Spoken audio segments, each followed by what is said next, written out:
Bonjour et bienvenue sur Radio CSERT, votre rendez-vous quotidien de l'actualité en cybersécurité.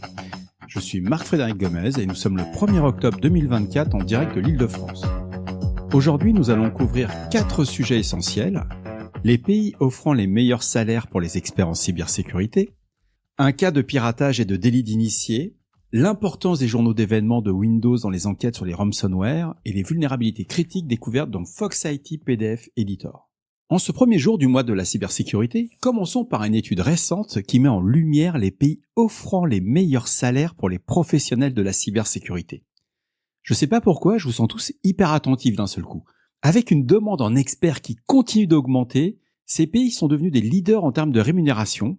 Mais je vous rassure tout de suite, la France, elle en fait pas partie. États-Unis.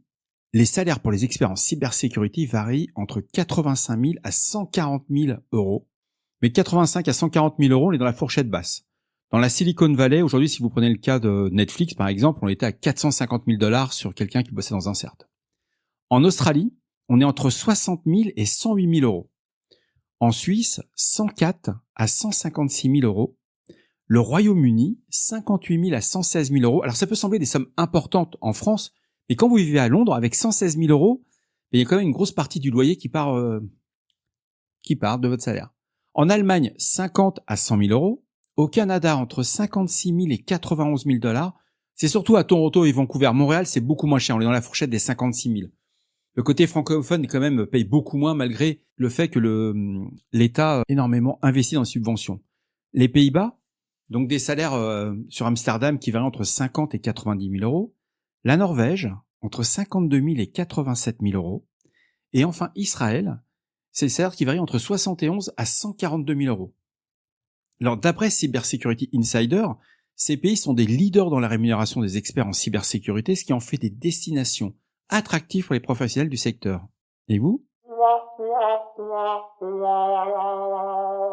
Après cette rubrique un petit peu provocante, revenons un peu à la cybersécurité. Passons maintenant à une affaire récente du piratage à des fins du délit d'initié impliquant un hacker britannique, Robert Beth Westbrook.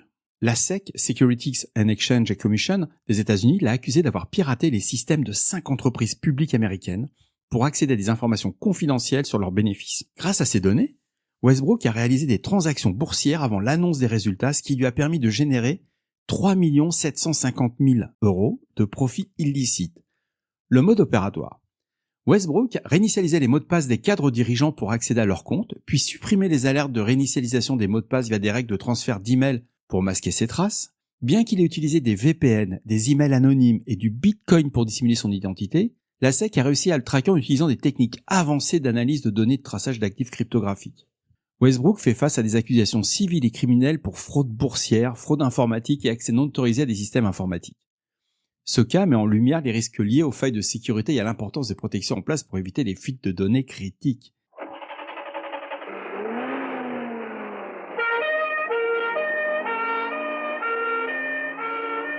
Enfin, passons à une recommandation du JPCERT-CC, c'est le Japan Computer Emergency Response Team, sur l'utilisation des journaux d'événements Windows pour enquêter sur les attaques de ransomware. Lorsqu'un ransomware opéré par des humains cible une entreprise, les premières étapes de l'enquête consistent souvent à identifier le vecteur d'attaque et le type de ransomware utilisé. Des journaux d'événements comme applications, sécurité, système et configuration peuvent relever des indices essentiels.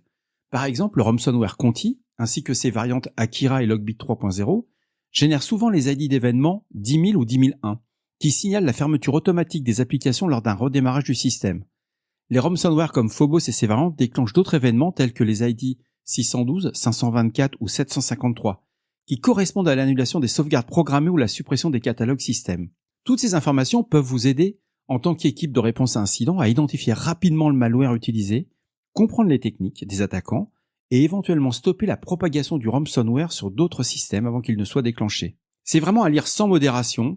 Le JPCERT-CC, c'est une référence dans le domaine de l'analyse malware au niveau mondial. Si je devrais résumer ce CERT au niveau compétences sur le malware, c'est simple, c'est l'élite. Il n'y a rien d'autre à ajouter. Enfin, parlons de la découverte de 23 vulnérabilités critiques dans Fox PDF Editor, version antérieure à la 12.1.8 pour Windows. Ces failles permettent à un attaquant de provoquer des exécutions de codes arbitraires, des élévations de privilèges, des atteintes à la confidentialité des données. Toutes ces vulnérabilités permettent aux attaquants de prendre le contrôle complet des systèmes vulnérables et de contourner des mesures de sécurité critiques. Fox IT a publié un correctif dans la version 12.1.8 pour remédier à ces failles. Il est donc crucial de mettre à jour. Merci au CertFR pour l'avis. Et voilà, ce podcast du mardi 1er octobre 2024 touche à sa fin. J'espère qu'il vous a plu. Vous trouverez bien entendu tous les liens qui m'ont permis de construire cette revue d'actualité dans la description de l'épisode. N'oubliez pas, si vous avez des questions ou que vous souhaitez voir des sujets abordés dans nos prochaines émissions, laissez-nous un message sur notre répondeur au 07 68 72 20 09. On est là pour vous. Comme vous pouvez l'entendre, je suis sorti de l'hôpital. Je n'ai plus que retrouver partiellement l'usage de la parole et du souffle. C'est catastrophique de parler aussi longtemps. Mais normalement, à la fin de la semaine, ça devrait être bon, je serai à 2000%. Donc merci aux auditrices et aux auditeurs pour leur message de soutien. Je vais bien. À demain pour un nouvel épisode.